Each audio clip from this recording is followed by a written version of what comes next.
الحمد لله نحمده ونصلي على رسوله الكريم.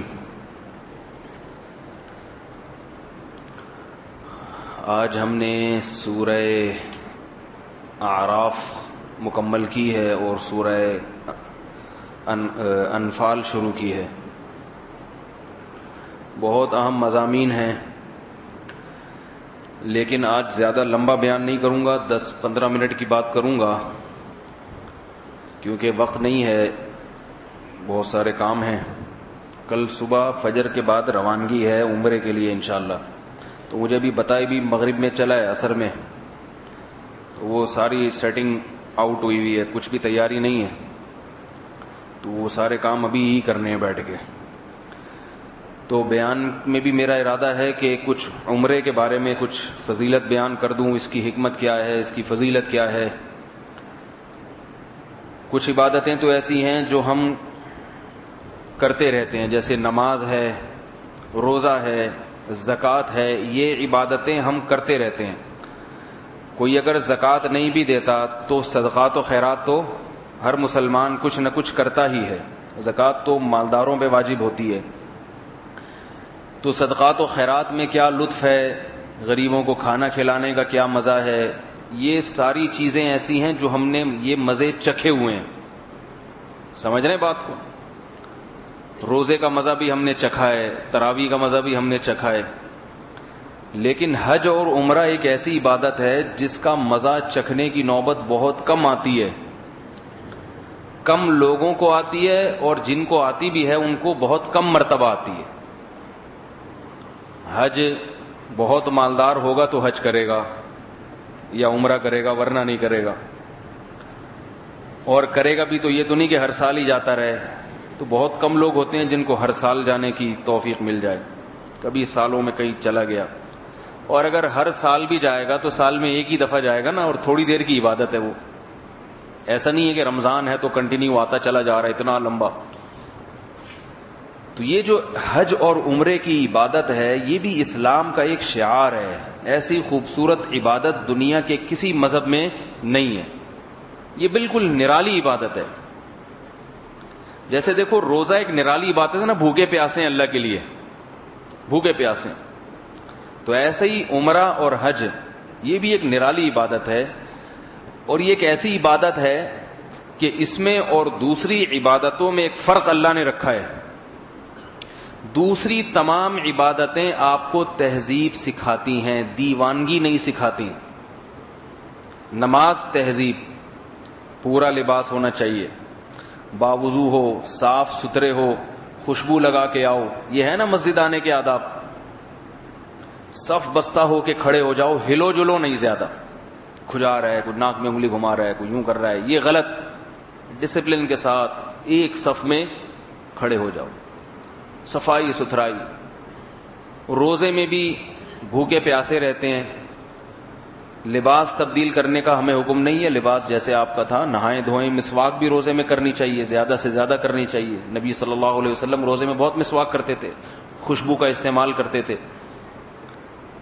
لیکن حج ایک ایسی عبادت ہے جو اسلام کی جو باقی عبادتیں ہیں نا ان کے مزاج سے ہٹ کر ہے. یہ ہے دیوانگی. سب سے پہلا حج میں جیسے ہی حاجی حج کا ارادہ کرتا ہے، سب سے پہلا کیا کہ گھر سے نکلتے ہوئے لباس تبدیل.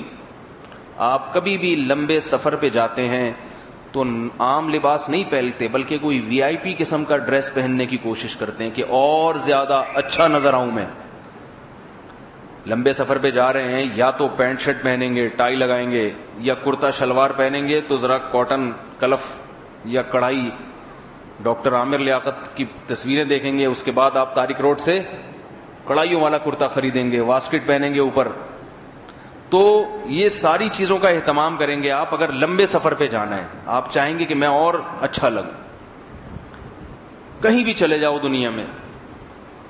لیکن عجیب بات ہے، اللہ کے گھر جب زیارت کے لیے جاؤ، جب اللہ نے بلایا اپنے گھر میں، تو اللہ نے کہا سلا ہوا کپڑا پہننا ہی نہیں ہے. سلا ہوا کپڑا پہننا ہی. چادریں پہن کے آؤ، بس لپیٹ لو، ایک نیچے لپیٹ لو، ایک اوپر لپیٹ. ایسا لباس جس میں شو بازی نہیں ہے، کیسے کیسے لوگ ہیں دنیا میں، ہر وقت کالر اونچی کر کے گھومتے ہیں، وہ کبھی ان کے کالر مڑے ہوئے نہیں دیکھے ہوں گے آپ نے، اور ان کے کبھی جناب اس پہ کوئی کریز نہیں آتی شرٹ کے اوپر، ایسے بنے ٹھنے پھرتے ہیں. اللہ ان سے ان کے کپڑے اتروا کے بولتے ہیں میرے گھر آنا ہے تو بندہ بن کے آؤ. بندہ، سمجھ میں نہیں آ رہی بات؟ کیا بن کے آؤ؟ بندہ بن کے آؤ. بندہ. 2 چادریں پہنو. اگر تمہارے اندر تکبر ہے، تمہیں یہ پہنتے ہوئے شرم آتی ہے، تو آنے کی ضرورت نہیں ہے، گھر بیٹھو. پھر دیکھو آپ کو کوئی دعوت میں بلاتا ہے تو کیا کہتا ہے؟ ذرا اچھے کپڑے پہن کے آنا، میرے رشتے دار آئیں گے. کیا تو بولیں گے؟ ایک دفعہ کیا ہوا، میں تو چونکہ ایسے ہی سمپل ڈریس میں ہی زیادہ گھومتا ہوں، زیادہ وی آئی پی کپڑے نہیں پہنتا، تو ہمارے ایک قریبی دوست تھے، وہ ماشاءاللہ بہت مالدار ہیں، انہوں نے اپنے ولیمے کی دعوت میں مجھے اسپیشل بلایا. مجھے کان میں کہنے لگے حضرت کپڑے ذرا اچھے پہن کے آئیے گا، وی آئی پی قسم کے. میں نے ان کے کان میں کہا، میں نے کہا جب آپ نے ولیمے میں بلایا تھا نا تو میرا پہلے سے ارادہ تھا کہ سب سے اچھے والے کپڑے پہن کے آؤں گا، آپ کے کہنے بغیر بھی، کیونکہ مجھے پتا ہے کہ مہمان آئیں گے، آپ ملوائیں گے مجھے، آپ کی عزت کا مسئلہ ہے کہ آپ کے مولوی صاحب ہیں یہ. وہاں گرین والے بھی ہوں گے، وائٹ والے بھی ہوں گے، ٹانگے چوڑی والے بھی ہوں گے، ہر قسم کے لوگ آتے ہیں نا ولیمے میں، سب اپنے اپنے مولویوں کو بھی بلاتے ہیں. بھائی ہر آدمی کے کوئی نہ کوئی کسی سے تو عقیدت ہوتی ہے نا، تو ہر آدمی. تو اب میں اگر ایسے ہی سمپل ڈریس میں چلا جاؤں گا، سمپل کا مطلب یعنی یہ جو عام گھر میں پہننے کے کپڑے ہیں، تو مجھے پتا ہے آپ کی بے عزتی ہے، تو میں تھوڑا سا اچھے کپڑے، اچھے کا مطلب یہ نہیں کہ میں کوئی کڑھائیاں وڑائیاں، اچھے کا مطلب یہ ہوتا ہے کہ بس اچھے، وہ زیادہ نہیں، استری ذرا اچھی طرح سے کر لو، اس سے زیادہ نہیں ہوتا. اس سے زیادہ ہمیں چھچور پنا لگتا ہے، پھر اس سے زیادہ جو ہے نا ہر وقت یوں یوں یوں، یہ پھر مجھے اس میں نسوانیت محسوس ہوتی ہے، لیڈیز پن. ٹھیک ہے، یہ خواتین پہ اچھا لگتا ہے، مرد بس یہ کہ صاف ستھرے ذرا کلف لگا لیا اس پہ اور یہ وہ ہو گیا، کافی ہے. تو میں نے کہا اس طرح ہو، چپل تبدیل کر لوں گا، جو لیٹرین کی چپل ہے وہ نہیں پہنوں گا، ٹھیک ہے، ذرا اچھے سے چپل پہن، پگڑی پہن لوں گا، اور کیا، پگڑی دھلوا کے نیل لگا کے استری کروا لیں گے، بس ہو گیا. خیر، تو آپ کو جب بھی کوئی اپنے گھر بلاتا ہے وہ چاہتا ہے کہ آپ ذرا پراپر ڈریس میں آئیں، اچھے کپڑوں میں آئیں، میرے مہمان بن کے آئیں گے تو اچھے کپڑے ہوں گے تو میری عزت ہوگی. لیکن اللہ نے جب اپنے گھر بلایا، گھر بھی کیسا ہے، نہ صوفے ہیں، صحیح ہے نا، نہ واش روم ہے، نہ کچن ہے، نہ کوئی 1000 گز کا بنگلہ ہے، نہ سونے اور چاندی کی دیواریں ہیں، مٹی اور گارے کی اینٹیں حضرت ابراہیم علیہ السلام نے لگائیں اس پہ، اور ٹوٹا پھوٹا سا لکڑی کا دروازہ ہزاروں سال چلا ہے. اب حکومت سعودیہ نے اس میں سونے کا دروازہ لگا دیا ہے. لیکن اللہ کا جو گھر ہے نا وہ ان چیزوں سے مستغنی ہے. اصل میں جو دروازہ سونے کا نہیں تھا وہ تو بعد میں لگا دیا. پہلے تو یہ غلاف بھی نہیں تھا، ایسے ہی سادہ دیواریں تھیں مٹی کی، ابراہیم علیہ السلام نے، بھائی یہی ہے. پھر وہ بارش میں گر جاتی تھیں، دوبارہ اس کو اللہ میاں کا گھر ریپیئر ہو رہا ہے، ٹھیک ہے نا. اللہ میاں کا گھر بارش میں کئی دفعہ گرا ہے، اتنا کچا گھر کئی دفعہ گرا ہے. یہ جو ہے نا، یہ کیا ہے وہ جہاں ہم مقام ابراہیم پر رکھا ہوا ہے، وہ مقام ابراہیم پر نشانی رکھی ہوئی ہے نا، یہ کئی مرتبہ بارش میں بہہ کے چلی گئی ہے، کیونکہ مکہ ہے نشیبی جگہ، اللہ کا گھر ہے نشیبی جگہ پہ. جب بھی مکہ میں بارش ہوتی تھی سارا پانی جمع ہو جاتا تھا، بیت اللہ کی دیواریں بھی کچی، اور پھر وہ حتیم بھی بہہ کے چلا گیا، اور پھر حکومت سعودیہ پکڑ کے لا کے دوبارہ لا کے رکھتی تھی. اتنا سادہ گھر ہے بھائی، اتنا سادہ گھر. تو اللہ نے کہا یہ والے گھر دیکھنے آؤ. اس گھر کی بیت الحج اور عمرہ اصل میں ہے کیا؟ اللہ کے گھر کی زیارت. تبھی کہا نا وَلِلَّهِ عَلَى النَّاسِ حِجُّ الْبَيْتِ، لوگوں پر لازم ہے کہ اللہ کے گھر کا قصد کریں، زیارت کے لیے ارادے سے نکلیں. حج کہتے ہیں عربی میں قصد کرنا، ارادہ کرنا. بیت کا مطلب گھر. تو اللہ کے گھر کی زیارت، اصل وہ زیارت ہے، باقی سب چیزیں اس کے پھر لوازمات میں سے ہیں. تو اللہ نے کہا جس کو عشق اور محبت ہے، تم اپنے والدین کی قبر پہ جاتے ہو، تم جو ہے نا اپنے ماں باپ کے گھروں پہ جاتے ہو دیکھنے کے لیے. جن لوگوں کے گاؤں میں گھر ہوتے ہیں، پیدائش ہوتی ہے وہاں، وہ امریکہ میں ہو، جاپان میں ہو، لیکن بالآخر ان کا دل چاہتا ضرور ہے کہ اپنے آبائی گھر کو دیکھ کر آئیں، اس سے محبت ہوتی ہے. تو اللہ نے کیا کہا، مجھ سے محبت ہے تو میرے گھر کی زیارت کے لیے آ جاؤ، میری طرف سے تم انوائٹڈ ہو، میری طرف سے تم انوائٹڈ. اب اللہ کو اللہ تعالیٰ نے کیا کیا کہ یہ نہیں کہ پراپر ڈریس، 2 چادریں باندھ کے آؤ، بس 2 چادریں باندھ کے، سر پہ ٹوپی پہننے کی اجازت نہیں ہے. پہلے جو ہے نا صحابہ کرام کے دور میں سر ننگا کرنا بہت معیوب سمجھا جاتا تھا، کسی محفل میں انسان ایسے جاتا نہیں تھا، لیکن اللہ نے حکم دے دیا سر ننگا رکھنا ہے، شو بازی گھر میں، ٹھیک ہے نا، ننگا سر ہوگا. جوتے بھی ایسے پہننے کہ وہ ایڑیاں اور وہ پاؤں کے اوپر کی ہڈی نظر آئے، زیادہ نہیں باٹا باٹا کے شوز جا کے جوگر پہن کے آ جاؤ، نہ نہ نہ. خواتین کو حکم دیا کہ چہرے پہ کپڑا نہیں لگنا چاہیے، کیونکہ عورت کے اصل لباس کیا ہے؟ چہرے پہ کپڑا لگے. یہ عورت کا اصل لباس ہے کہ وہ چہرہ اس کا جب بھی نکلے گی منہ ڈھکا رہے گا. تو اللہ نے اس کو ایک تھوڑی سی مشکل میں ڈال دیا کہ کپڑا چہرے پہ نہ لگے، یہ عام نارمل تمہارا لباس ہے، لہذا اس میں تھوڑی سی مشکل ڈال دی اللہ تعالیٰ نے کہ تھوڑی سی مشکلات میں ہو. اس سے پتہ چلتا ہے کہ عورت پر چہرے کا پردہ لازم ہے. سمجھ میں آ رہی ہے نا بات؟ کیونکہ جو چیز لازم تھی نا اللہ نے اسی کو کچھ وقت کے لیے الٹا کر دیا اس حکم کو. تو پھر جو ہے ہمیں حکم دیا اللہ تعالیٰ نے ایسے کپڑوں میں آ جاؤ. تو حاجی جو ہے پھر اسے حکم دیا نہ کہیں کے بال کاٹنے کی اجازت ہے، اس سے پہلے نہا لو، احرام باندھنے سے پہلے نہا بھی لو، خوشبو بھی لگا لو. جب احرام باندھ دیا، اور احرام کی ابتدا کیسے ہوتی ہے؟ نماز کی ابتدا ہوتی ہے اللہ اکبر، روزے کی ابتدا ہوتی ہے دل میں نیت کر لی، بس سحری کھا لی. لیکن احرام شروع کہاں سے ہوتا ہے؟ اس کے لیے پہلے اللہ نے کچھ جگہ متعین کی ہیں. یہ ہے بیت اللہ، اور یہ ہے بیت اللہ کی چوکٹ. جب آپ اپنے کسی بادشاہ کے علاقے میں جاتے ہیں نا، تو محل میں یا گورنر ہاؤس میں یا بادشاہ کے ہاؤس میں داخل ہونے سے پہلے ہی اس کی علامتیں اور آثار شروع ہو جاتے ہیں. اسلام آباد میں اگر وزیر اعظم ہاؤس میں آپ جاؤ گے تو ایسے ہی تھوڑی دروازہ کھٹکھٹایا اور آپ کو انہوں نے اندر بٹھا لیا. آپ کو وزیر اعظم ہاؤس سے 2-3 کلومیٹر پیچھے پتہ چل جائے گا کہ یہ نو گو ایریا شروع ہو گیا ہے. وہاں خفیہ کیمرے لگے ہوں گے، آپ کی تلاشی لی جائے گی، کیوں یہاں کو کیوں جا رہا ہے، ادھر چل، ادھر کو جا. تو آداب ہوتے ہیں. وہاں کھڑے ہو کر آپ زور زور سے ہارن بجانا شروع کر دو اگر، تو آپ کو پکڑ لیا جائے گا. آپ کہو گے میں وزیر اعظم کے ہاؤس کے اندر تھوڑی ہوں. آپ کہو گے بھائی وہ کیا کہیں گے، ہاؤس گھر کے اندر نہیں ہے، لیکن یہ ایریا کس کا ہے؟ یہ بڑے لوگوں کا علاقہ ہے. تو اللہ تعالیٰ نے میقات متعین کر دی. کراچی سے آنے والوں کے لیے یہ ہے، جدہ سے جانے والوں کے لیے یہ ہے، مدینہ سے آنے والوں کے لیے یہ ہے، ایسے چاروں طرف، طائف سے آنے والوں کے لیے یہ ہے، چاروں طرف میقات. ایسے دائرہ بنا دیا کہ اس میقات کو تم کراس نہیں کر سکتے بغیر احرام کے. اگر بغیر احرام کے تم نے کراس کیا تمہیں سزا ملے گی، تم پر دم واجب ہو جائے گا. مکہ ایسی جگہ نہیں ہے کہ آپ اٹھیں اور منہ اٹھائیں اور چلے جائیں. مکہ میں اپنی مامی سے ملنے جا رہا ہوں، ہوتا ہے نا، بہت مشکل ہے سمجھانا. بھائی آپ نے انڈا موڑ جانا ہے سموسے لینے، جاؤ لے کے آ جاؤ، کوئی پابندی نہیں. لیکن مکہ جانا ہے چاچی سے ملنے، مامی سے ملنے، خالہ سے ملنے، بھابھی سے ملنے، بھائی سے ملنے، جس سے بھی ملنے، ایسا ہی نہیں ہے کہ آپ چلے جائیں. میقات کراس کرنے سے پہلے پہلے لبیک لبیک اللہم لبیک لا شریک لک لبیک، اے اللہ میں تیرے در پہ حاضر ہوں. یہ میرے رشتہ داروں کا گھر بعد میں ہوگا، تیرا گھر یہاں پہلے ہے. تو اللہ نے حکم دیا کہ اس میقات کو لبیک پڑھے بغیر تم کراس نہیں کر سکتے، پار نہیں کر سکتے.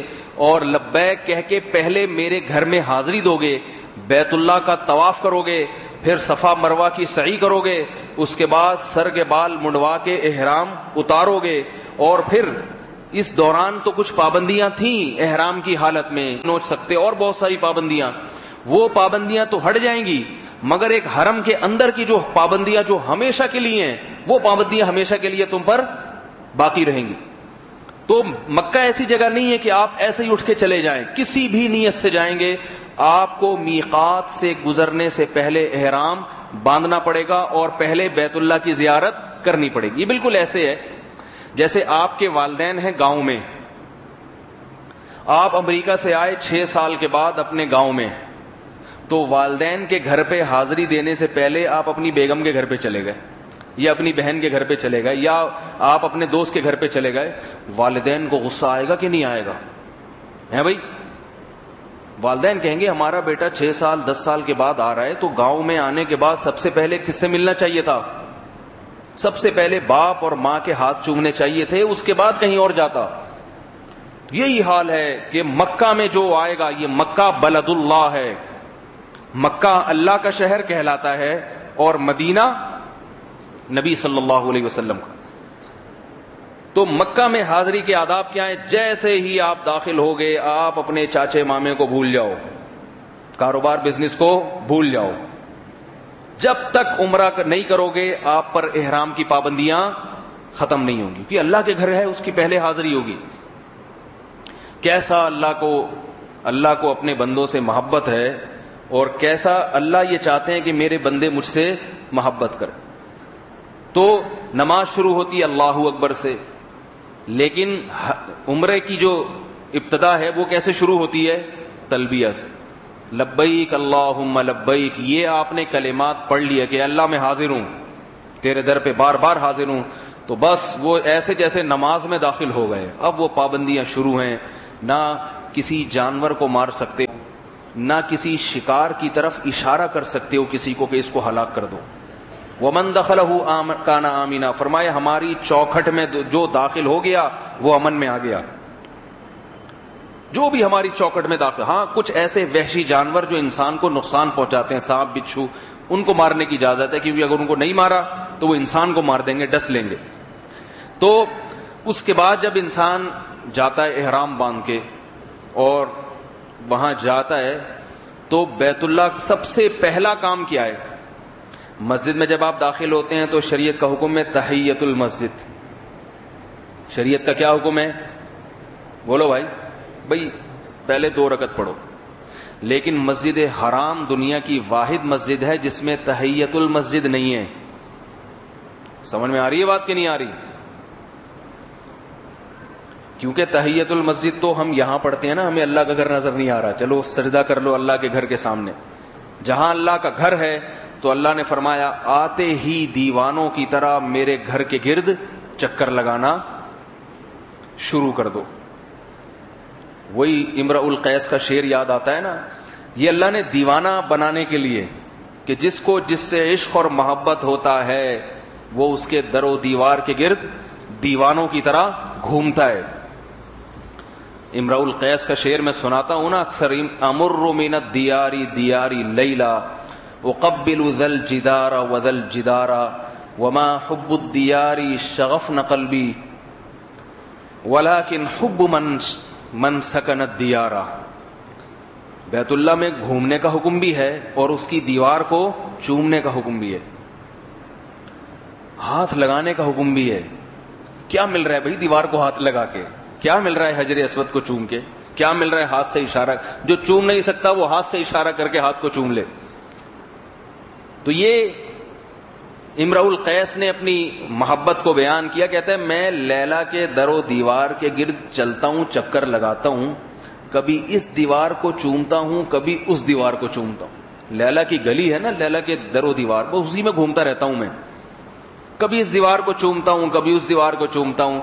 کہتا ہے لوگوں مجھے احمق اور بیوقوف نہ سمجھو کہ مجھے دیواروں سے محبت ہو گئی ہے، اتنا پاگل نہیں ہوں کہ مٹی اور گارے سے محبت کروں۔ وما حب الدیار شغفن قلبی، مجھے ان دیواروں سے اور اس جگہ سے محبت نہیں ہے، ولیکن حب من سکن الدیار، اس گھروں کے اندر جو میری محبوبہ رہتی ہے اس سے محبت ہے، جس کی وجہ سے اس کی دیواروں سے، اس کی گلی سے، اس کے علاقے سے بھی محبت ہو گئی ہے۔ جس سے محبت ہوتی ہے اس کی چیزوں سے بھی محبت ہو جاتی ہے۔ تو اللہ نے کیا فرمایا؟ یہ گھر اسی سیمنٹ اور مٹی کا بنا ہے جس کے تمہارے بنے ہوئے، جس مٹی کے تمہارے گھر بنے ہیں۔ یہ غلاف اسی چادر کا ہے جو تمہاری فیکٹریوں میں بھی بنتی ہے، بیت اللہ کا غلاف ہے۔ لیکن کیا ہے یہ؟ اس کی نسبت کس کی طرف ہے؟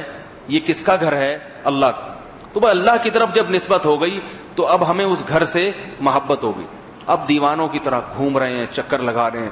کیسا عجیب منظر لگتا ہے، جیسے ہی بیت اللہ یعنی داخل ہونا ایک دم لوگوں کا ایک غول آپ کو گھومتا ہوا نظر آئے گا۔ اور یہ وہ لوگ ہیں جو لاکھوں روپے خرچ کر کے آئے ہیں ادھر گھومنے کے لیے، چکر لگانے کے لیے۔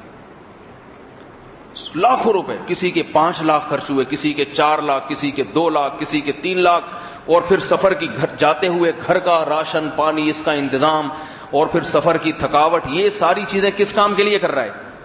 صرف گھومنے کے لیے. یہ جو عمرے میں طواف ہے نا, طواف یہ ہے اصل فرض, یہ رکن. سعی اس درجے کا رکن نہیں ہے. سعی کا جو مقام ہے نا وہ بیت اللہ کے گرد گھومنے سے کم ہے. سعی اگر عمرے میں چھوٹ جائے اس کی تلافی ہو جائے گی, لیکن عمرے کا بنیادی رکن کیا ہے؟ طواف. اسی طرح حج کا جو بنیادی رکن ہے وہ 2 ہیں, ایک طواف اور ایک وقوف عرفہ. یہ 2 بنیادی رکن ہیں. تو حج میں بھی بنیادی جو بقرعید کے دن جو طواف ہوتا ہے نا, طواف زیارت جسے کہتے ہیں, وہ حج کا بنیادی رکن ہے. تو یہ اللہ نے حکم دیا اپنے بندوں کو. اس میں مقصد یہ بھی ہے کہ بندوں میں اللہ کی محبت کی چنگاری پیدا ہو, اور یہ بھی محبت ہے جن میں اللہ کی محبت کی چنگاری ہے ان کو محبت کی تسکین کا کچھ ذریعہ مل جائے.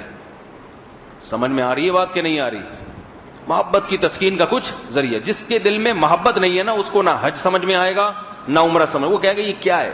تبھی یہ جو سیکولر طبقہ ہے نا, یہ صرف کہنا اتنے 5-5, 10-10 لاکھ روپے خرچ کر کے حج کرتے ہو, بہتر نہیں اس سے کسی غریب کی شادی کرا دو. ایسی باتیں کرتے ہیں. بہتر نہیں ہے اس سے کوئی کسی کو جہیز دے دو, بہتر نہیں ہے اس سے یوں کر دو, بہتر نہیں ہے کہ اس سے اتنے غریبوں کو کھلا دو. بھائی تمہیں محبت نہیں ہے.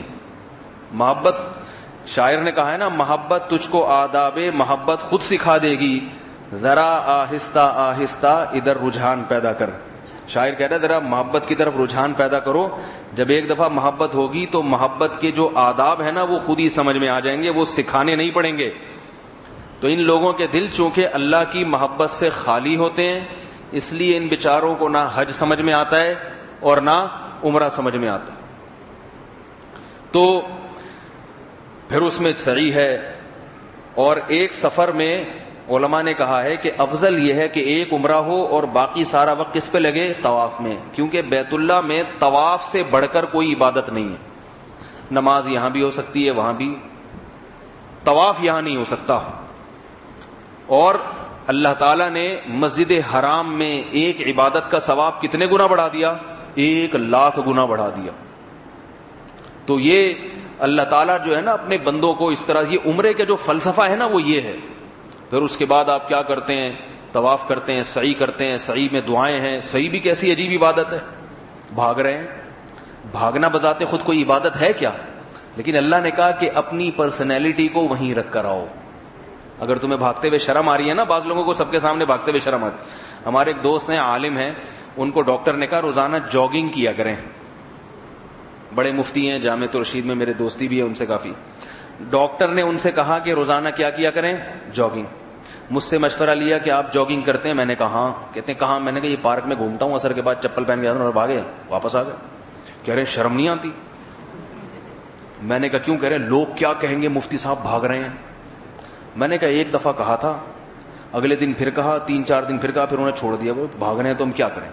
لوگ ہیں, لوگ تو کہتے ہیں یہ بھاگ رہے ہیں کہ مفتی صاحب کو ضرورت نہیں ہے کہ, کیونکہ اگر آپ بیٹھے رہیں گے یا چھوٹے موٹے یعنی جو ایکسرسائز نہیں کریں گے تو پھر آپ عجیب سے بن جائیں گے.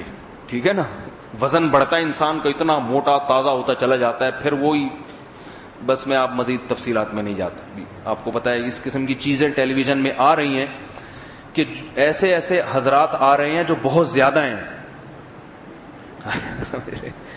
ایسے ایسے حضرات آ رہے ہیں ٹی وی میں جو کیا ہے, بہت زیادہ ہیں وہ. حالانکہ ایک شخصیت ہے, ایک شخص ہے, لیکن اتنا زیادہ ہے وہ کہ آدمی کہتا ہے یہ ایک اتنا زیادہ ہے, اس جیسے اگر 2 ہوں تو کتنے سارے ہو جائیں گے یہ. تو اللہ کو موٹا پسند نہیں ہے. ہاں جس کی نیچرل صحت ایسی ہو, جو فطرتاً موٹا ہو. ایسے بھی بہت علماء ہم نے دیکھے ہیں جن کا قدرتی وزن ہی زیادہ ہے, حالانکہ وہ بہت کم کھاتے ہیں. وہ تو قدرت کی طرف سے ہے نا. لیکن ایسے موٹے ہو جانا کہ کھاتے رہو, ادھر سے توند نکل رہی ہے, ادھر سے کولے نکل رہے ہیں, یہ والا جو ہے نا حساب کتاب اچھا, اور اس سے انسان سست بھی ہو جاتا ہے. تو میں نے ان سے کہا, میں نے کہا آج کل نہیں بھاگ رہا میں, کہیں آپ پہنچ جائیں پارک دیکھیں مجھ سے آپ کب بھاگ رہا ہے, آج کل ٹائم ہی نہیں ہے بھاگنے کا. تو میں ان دنوں میں بھاگ رہا تھا. تو انہوں نے مجھ سے پوچھا کہ کہاں بھاگتے ہیں؟ میں نے کہا پارک میں جاتے ہیں, چپل پہن کے گھوم کے آ جاتے ہیں. ٹائم نہیں ہے شوز پہننے کا اور وہ ٹراؤزر پہننے کا, اتنا ٹائم لگتا ہے. تو ہم نماز پڑھی, نکلے اور بھاگ کے آ گئے. بس سانس پھولانا ہے نا, پھول گیا سانس. تو انہوں نے کہا یار مجھے تو بڑی شرم آ رہی ہے, اور مجھے بھی ڈاکٹر نے کہا کہ بھاگا کریں, کیونکہ علماء کا جو کام ہے نا دماغی کام ہوتا ہے, وہ زیادہ بیٹھ کے کرنے کا کام ہوتا ہے, تو دماغی آدمی کو جسمانی ورزش کی ضرورت زیادہ ہوتی ہے. تو میں نے کہا بھاگیں, کہہ رہے ہیں بڑی شرم آ رہی ہے یار, لوگ کیا بولیں گے, لوگ کیا کہیں گے, حضرت مفتی صاحب بھاگ رہے ہیں. تو کہنے لگے بھائی تمہاری ہمت ہے ہماری نہیں ہے. میں نے کہا پھر ٹھیک ہے موٹے ہو جاؤ, لوگ یہ بھی تو کہیں گے مفتی صاحب اتنے سارے, ٹھیک ہے نا, اتنے زیادہ مفتی صاحب, اس پہ شرم نہیں آئے گی. خیر میں نے کچھ دن بعد وہ مجھے اپنے گھر لے کر گئے, انہوں نے ایک مشین دکھائی, 50-60 ہزار روپے کی مشین خریدی بھاگنے والی. اس پہ آپ ہاتھ رکھیں اور وہ پٹا چلتا ہے تو آپ بھاگیں, اس میں کلومیٹر بھی گن رہی ہوتی ہے وہ, اور وہ سارا حساب کتاب بتا رہی ہوتی ہے, نفس کی دھڑکن بھی, یہ سارا. میں نے کہا یہ کر لیا آپ نے, وہ جو پارک میں بھاگنے کا مزہ ہے, میں نے کہا وہ ادھر نہیں ہے. تو میں یہ بتا رہا تھا کہ بھئی دیکھو ایک پرسنالٹی ہے, ایک شخصیت ہے, اس کو لوگوں کے سامنے بھاگتے ہوئے شرم آتی ہے, لیکن یہ مشین آپ صفا اور مروہ کی پہاڑیوں پہ نہیں لے جا سکتے کہ اللہ میں یہیں کھڑے کھڑے بھاگ لوں گا. نا نا نا نا, وہاں آپ کو بھاگنا پڑے گا, وہاں آپ کو بھاگنا پڑے گا. تو انبیاء بھاگے ہیں, محمد صلی اللہ علیہ وسلم نے وہاں سعی کی ہے, ابو بکر عمر رضی اللہ عنہما نے وہاں سعی کی ہے. وہ سعی بھی کتنی خوبصورت عبادت ہے, حضرت ہاجرہ کی یاد دلاتی ہے وہ, حضرت ہاجرہ کہ اللہ کی ایک بندی, اب تو وہ کتنا کورڈ ہو گیا ہے, ٹائلیں لگ گئی ہیں, اس وقت تو 2 کچے پہاڑ تھے, بیابان تھا, جنگل تھا, نہ پانی نہ گھاس کا تنکا, اور اپنے دودھ پیتے بچے کو رکھ کے کبھی صفا پہاڑی پہ چڑھتی ہیں, پھر واپس پلٹتی ہیں کوئی درندہ نہ کھا جائے, پھر مروہ پہ چڑھتی ہیں, پھر پیچھے مڑ کے دیکھتی ہیں, 7 چکر اس طرح بھاگ کے لگے ہیں, تو اللہ تعالیٰ نے پانی کا چشمہ پیدا کر دیا. اور ایسا چشمہ جو آج تک 4000 سال کہتے ہیں زمزم کو, تقریباً 3500 سال زمزم کا چشمہ ہے, رکنے کا نام نہیں لیتا, ایسا اللہ نے. یہاں ایک فقہی مسئلہ سمجھ لیں, دیکھو حضرت ہاجرہ تو دوڑی تھیں, لیکن مردوں کو دوڑنے کا حکم ہے, خواتین کو وہاں دوڑنے کا حکم نہیں ہے. اس سے پتہ چلتا ہے کہ شریعت خواتین کے پردے کو سب سے زیادہ اہمیت دیتی ہے. اسی سے ہم علماء یعنی ہم استدلال کرتے ہیں کہ نماز میں بھی عورت کو جو سمٹنے کا حکم ہے نا, تو یہ جو لوگ کہتے ہیں نا کون سی حدیث میں, اگر کسی بھی حدیث میں نہ ہو تو ہم شریعت کے مزاج کو دیکھتے ہیں کہ جتنی حدیثیں عورت سے متعلق ہمیں ملتی ہیں ان میں جہاں پردے کا معاملہ آئے گا عورت کے لیے احکام تبدیل ہو جاتے ہیں, عورت کے لیے حکام تبدیل ہو جاتے ہیں. تو نماز میں شریعت عورت کو کیوں کہے گی کہ ایسے سجدہ کرو جیسے مرد کرتے ہیں, سرین کو اوپر کی طرف اٹھا کے یا پاؤں کو پھیلا کے اور ایسے کھل کے کشادہ ہو کے, یہ نہیں ہے, یہ شریعت کے مزاج میں نہیں ہے. اسی وجہ سے چاروں ائمہ کا, امام ابو حنیفہ, امام مالک, امام شافعی اور امام احمد بن حنبل, چاروں کا فتویٰ ہے کہ عورت جب نماز پڑھے گی تو مردوں کی طرح نہیں بلکہ وہ جسم کو سمیٹے گی. بات آ رہی ہے سمجھ میں؟ جہاں پردے کے حکام آئیں گے نا شریعت نے عورت کو سمیٹ دیا. اب صفا اور مروہ کی سعی میں حالانکہ خواتین مکمل پردے میں ہوتی ہیں, پھر بھی بھاگنے میں ڈر یہ تھا کہ ممکن ہے جسم کا کوئی حصہ کہیں کھل نہ جائے, امکان کے درجے میں. شریعت یہ بھی تو کہہ سکتی تھی نا چادر کو اچھی طرح باندھ لیں, لپیٹ دیں.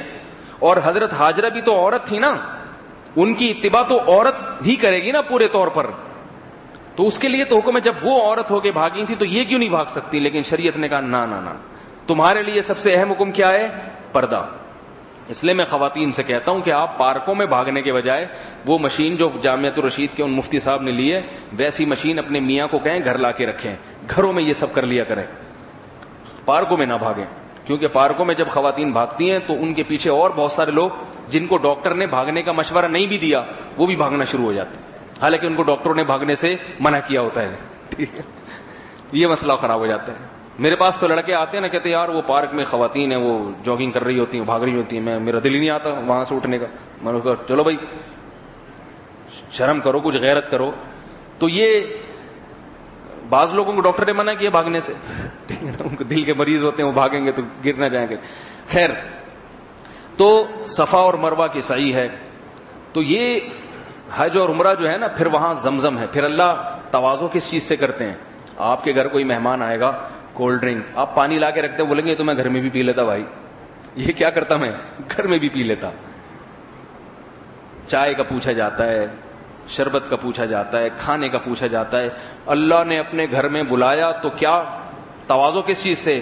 فرمایا پانی پلاؤں گا بس, باقی تو کھجوریں وہ تو مدینہ سے آ رہی ہیں, مکہ کے تھوڑی ہیں, اصل تو مدینہ سے کھجوریں آتی ہیں. بیت اللہ میں اللہ جو تواضع کرتا ہے اپنے بندوں کی، وہ کس چیز سے؟ زمزم سے. اور فرمایا کہ مومن جو ہے زمزم پیٹ بھر کے پیتا ہے. ایمان کی علامت ہے، کیونکہ جب اللہ پلا رہا ہے تو پھر یہ نہیں کہ یہ تو میں پانی تو گھر میں بھی پی سکتا تھا، پانی تو مجھے کیا ضرورت ہے اتنا پینے کی. بھائی وہ یہ نہیں دیکھتا. اب اس کی نسبت کس کی طرف ہو گئی ہے؟ اللہ کی طرف ہو گئی. جب کسی بڑے کی طرف سے کوئی ہدیہ ملتا ہے نا، 1 5 روپے وہ ہے جو آپ کو روڈ سے پلے ہوئے مل جائیں، ٹھیک ہے نا، یا کوئی آپ کا دوست آپ کو ہدیہ دے دے، لیکن 1 5 روپے جو آپ کو جس سے بڑی محبت تھی، عقیدت تھی، وہ محبت میں آپ کو وہ 5 روپے دے، تو آپ لے جاؤ گے نا. بھائی آج تو کمال ہو گیا، وہ تو بات کرنے کا ٹائم نہیں تھا حضرت جی کے پاس، اور حضرت نے باقاعدہ لفافے میں ڈال کے 500 روپے پکڑا دیے مجھے. وہ حضرت سے محبت ہوگی تو یہ چیزیں سمجھ میں آئیں گی، کیونکہ ہے نہیں نا، اس لیے سمجھ میں نہیں آ رہی یہ چیزیں، ٹھیک ہے نا. محبت ہوتی نہیں آج کل علماء سے، صلحاء سے، اس لیے نہیں آتی. تو جس سے محبت ہوتی ہے نا، حضرت مفتی تقی عثمانی صاحب کا ایک واقعہ ہے کہ ایک پٹھان دور سے بھاگتا ہوا آیا، بڑی تگ و دو کے بعد حضرت کے پاس آیا اور حضرت کو 5 روپے اس نے دیے، بڑی محنت اخلاص، سانس پھول رہا تھا. حضرت کو اس کا ہدیہ اتنا پسند آیا کہ حضرت نے وہ خرچ کرنے کے بجائے پلاسٹک کوٹنگ کرا کے رکھ لیا کہ یاد رہے گی، اس کی یاد تازہ رہے گی. تو اللہ کی طرف سے کیا پلایا جا رہا ہے؟ پانی. اللہ نے کہا یہ پانی کو معمولی نہ سمجھو، اس پانی کو، یہ عام چشمے کا پانی نہیں ہے یہ جو قدرتی طریقے سے پیدا ہو جاتا ہے.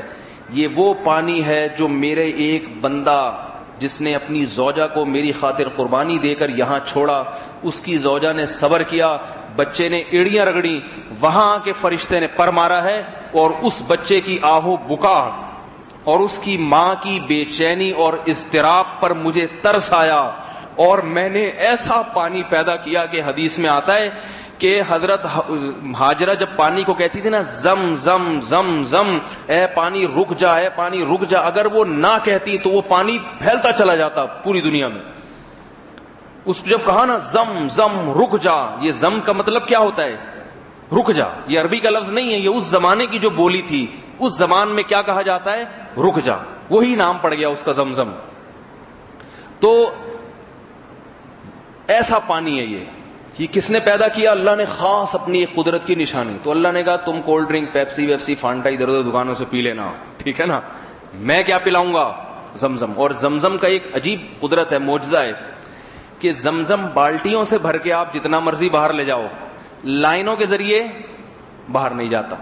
دیکھو اتنا پانی پیدا ہو رہا ہے، کتنے حاجی روزانہ، کوئی ایسا چشمہ دنیا میں دیکھا آپ نے کہ اتنا پانی ہو 3500 سال سے چل بھی رہا ہو، اور اتنی وافر مقدار میں ہو کہ حج میں 40 لاکھ لوگ روزانہ 8 10 بوتلیں پیتے ہیں ہر آدمی اس میں سے. پھر وہ ٹینکر بھر بھر کے مدینہ جا رہے ہیں، وہاں بھی پی رہے ہیں، پھر عمرے میں پی رہے ہیں، پھر پورے سال پی رہے ہیں، پھر کین بھر بھر کے لا بھی رہے ہیں، اور 24 گھنٹے ٹینکر مسلسل بھر بھی رہے ہیں، کم ہونے کا نام نہیں لے رہا. اور ایسی سرزمین میں پیدا کیا اس کو جہاں پیٹرول سستا ہے اور پانی مہنگا ہے، یعنی اس کی ریت میں اور ریگستان میں پانی کے علاوہ سب کچھ ملے گا آپ کو. عرب لوگ پانی پہ بڑا لڑتے تھے، وہاں کنویں 1000 فٹ کھودتے تھے تو بھی پانی نکلتا تھا. اتنا کھودا کہ پیٹرول نکل گیا، پانی پھر بھی نکلنے کا نام نہیں لے رہا، پانی مہنگا ہے وہاں. ایسی زمین میں، ریگستان میں اللہ نے چشمہ پیدا کر کے دکھایا. اب اس میں کیا ہے کہ لائن کے ذریعے آپ اگر اس کو ریاض لے جانا چاہو یا کراچی لانا چاہو نہیں آئے گا. کیوں؟ اللہ نے کہا جس نے پینا ہے میرے گھر آ کے پیے، یہاں سے بالٹی بھر کے لے جائے. کیونکہ اگر تم نے اپنے گھروں میں نل کے لگا لیے نا زمزم کے، پھر یہاں کون آئے گا پینے کے لیے؟ لنگر بٹ رہا ہے نا داتا دربار پہ. یہ جو بدعتی لوگ ہیں یہ بھی ایسا نہیں کرتے، کہتے دربار پہ آؤ گے تو لنگر ملے گا. ایسا سروس نہیں ہے کہ یہاں بٹن دبایا تو داتا دربار سے. ایک آدمی تھا نا، داتا دربار پہ کہیں لنگر لینے نہیں چلے جانا، یہ مشرک اور بدعتیوں کا کام ہوتا ہے درباروں پہ جانا. تو میں صرف ایک لطیفے کے طور پہ سمجھا رہا ہوں تاکہ بات سمجھ میں آ جائے. وہ ایک آدمی نے اخبار میں اشتہار دیا کہ ایک ملازم کی ضرورت ہے، اس کو تنخواہ کیا ملے گی؟ 2 ٹائم کا کھانا، یہ تنخواہ ہے اس کی. بعض غریب ایسے ہوتے ہیں جن کی بیچاروں کی کوئی آمدن کا ذریعہ نہیں ہوتا، کہتے چلو 2 ٹائم کا کھانا مل جائے گا، کچھ جو ہے گھر کی صفائی پوچھا ووچا کوئی بھی کام لگائے گا، کر لیں گے، کھانا تو ملے گا نا. تو کئی بندے آ گئے، اس نے انٹرویو لیا، کہا بھائی تم سلیکٹ ہو گئے ہو، تم تو اس نے کہا صاحب جی اب بتائیں کام کیا ہے؟ اس نے کہا داتا دربار 2 ٹائم جانا ہے, 2 پلیٹ بریانی لانی ہے, ایک اپنے لیے اور ایک میرے لیے, ٹھیک ہے نا. دوپہر جانا ہے 2 بریانی, ایک خود بیٹھ کے کھا لینا اور ایک مجھے کھلا دینا. ایک رات کو جانا ہے 2 بریانی, ایک اپنے لیے اور ایک میرے لیے. تو وہ کیوں؟ اس لیے کہ اس کو پتا ہے کہ وہاں جا کے لانی پڑے گی, اس کے لیے ملازم رکھ رہا ہے. تو وہ ملازم کہتا ہے میں خود ہی نہیں وہاں جا کے 2 پلیٹیں کھا لوں. تو ایسے لوگ بھی ہیں عقل مند دنیا میں. تو اللہ تعالیٰ نے کیسا زمزم کا انتظام کیا, پیو سیراب ہو. پھر زمزم پہ جو سائنس نے ریسرچ کی ہے اس میں بہت کچھ ہے. پیٹ بھرنے کی نیت سے پیو تو بھوک ختم ہو جاتی ہے, اس میں بیماریاں نہیں ہیں اور صحت ہے, شفا ہے. تو یہ ساری نشانیاں ہیں جو اللہ نے بیت اللہ میں رکھی ہیں. پھر مختلف مقامات ہیں وہاں پر جہاں عبادت کا زیادہ ثواب ملتا ہے. تو اس لیے بھائی پیسے جمع کر کے نا ہمت کیا کرو حج اور عمرہ کرنے کی. سمجھ میں آ رہی ہے بات؟ فرض نہیں بھی ہے تو کر لو جا کے, اور لوگوں کو باتیں بنانے دو کیا ہو گیا اتنے پیسے خرچ کر کے جا رہے ہیں. اللہ کے اپنے آپ ویسے بھی تو جاتے ہو رشتے داروں سے ملنے, سوئٹزرلینڈ جاتے ہیں لوگ ہنی مون منانے, تو وہاں کیا رکھا ہوا ہے؟ بس پہاڑ وہاڑ دیکھ کر آ جائے گا. تو ایک شوق ہے پورا کرنے کے لیے, تو یہاں چلے جاؤ.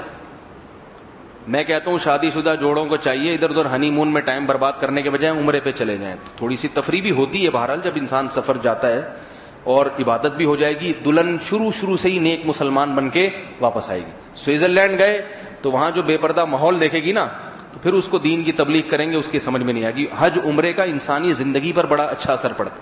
شادی ہوئی ہے, بیگم کو لے گئے کہاں پر, ہنی مون کہاں منائیں گے بیگم صاحبہ؟ عمرے پہ چلیں گے.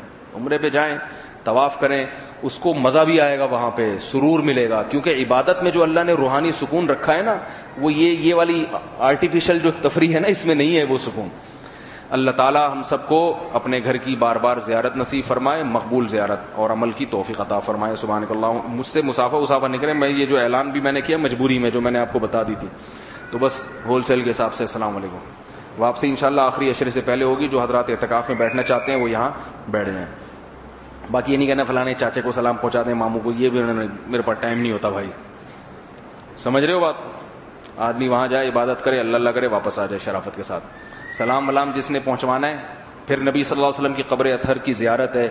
اب اس کے لیے لوگ کہتے ہیں ہمارا سلام پہنچا دیں, ہمارا سلام پہنچا دیں, ہمارا سلام پہنچا دیں. اس سے میری طبیعت میں بہت مشکل پیدا ہوتی ہے. بھائی جاؤ خود جا کے قبر اطہر پہ سلام کر کے آؤ. یہ کیا یہیں سے بیٹھے بیٹھے جو ہے نا وہ فری پھوکٹ میں کام کر رہے ہو. کیونکہ جب انسان نبی صلی اللہ علیہ وسلم کی قبر پہ جاتا ہے تو اس پر ایک دہشت اور وحشت طاری ہوتی ہے. وہ چاہتا ہے اپنا سلام جو ہے نا وہ پیش کر دے عاجزی انکساری کے ساتھ, کسی دوسرے کو کباب میں ہڈی نہ بننے دے. جب انسان کی کسی محبوب سے ملاقات ہوتی ہے وہ کبھی نہیں چاہتا کہ اس ملاقات میں کوئی تیسرا کباب میں ہڈی بنے. سمجھ میں آ رہی ہے بات؟ چاہتا ہے میری توجہ رہے اس طرف, میری توجہ رہے. تو اس لیے جو ہے وہ میں یہ کام نہیں کرتا. سلام دعائیں ضرور, دعا جس نے کروانی ہے وہ انشاءاللہ میں کروں گا. وہ تو دعا تو اپنے لیے بھی کرنی چاہیے, دوسروں کے لیے بھی کرنی چاہیے. ہمارے ایک استاذ ہیں, ان کی عادت ہے کہ جتنے لوگ ان کو دعا کا کہتے ہیں, پرچیاں لکھتے ہیں یا SMS کے ذریعے کہتے ہیں, ایک کو بھی وہ مس نہیں کرتے. سب کی پرچیاں لے کے باقاعدہ بیت اللہ کے سامنے بیٹھ کر پرچیوں پہ ان کا نام لے کے دعا کرتے ہیں. چاہے اس کام میں ان کو 2 گھنٹے لگ جائیں, 3 گھنٹے لگ جائیں, 4 گھنٹے لگ جائیں. پھر اگر وقت کم ہو جائے تو وہ پرچیاں لپیٹتے ہیں, جو باقی رہ گئی پھر وہ لے جاتے ہیں. تو دعا کرنا تو اچھی بات ہے. جو حدیث میں آتا ہے جو کسی دوسرے مسلمان کے لیے دعا کرتا ہے تو فرشتہ کہتا ہے کہ اللہ اس کو بھی یہ چیز عطا فرما دے.